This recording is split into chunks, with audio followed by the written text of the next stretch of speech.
kanina ay dalawang mukha ng sinutuluyan ng mga kababayan OFWs natin sa magkaibang lugar ang ating nakita. Ngayon naman ay tignan naman natin ang ating pangbawi. Dahil isang kababayan natin sa Muscat, Oman ay maayos ang kanyang tinitirhan. Tignan natin. Makapalasyo. Sari-sari talaga ang kapalaran ng mga Pinoy dito sa Middle East.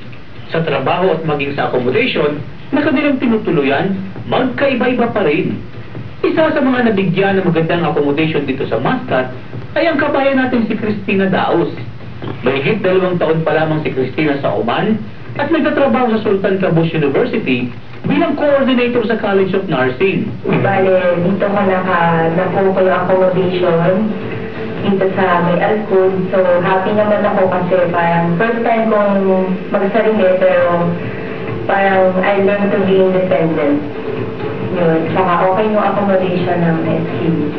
Maluwag, maaliwalas, at kompleto pa sa gamit ang kanyang accommodation. Nag-iisa lamang si Cristina sa kanyang tirahan, kaya may privacy at libre siya mag-decorate sa kanyang kwarto. Provided ng kanilang kumpanya ang kanyang accommodation, pati ang mga gamit niya sa loob nito. Oo, dahil saka yung mga stone kanila. So ngayon, anong masasabi mo sa accommodation mo?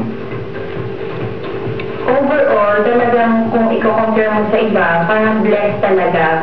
Talagang blessing talaga siya. So, thank you Lord talaga for this.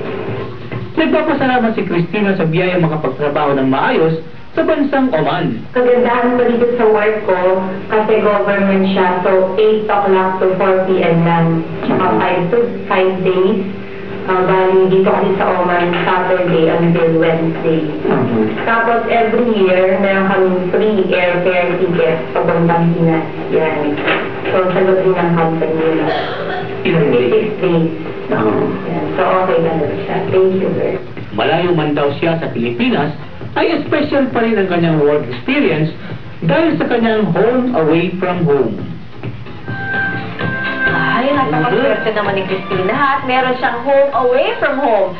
Napakasarap nga namang magtrabaho kung ang uuwian mo pagkatapos mo magtrabaho ay, nako, syempre isang maayos, tahimik, at syempre dapat private na environment. Kagaya nga ng apartment ni Cristina. Samantala,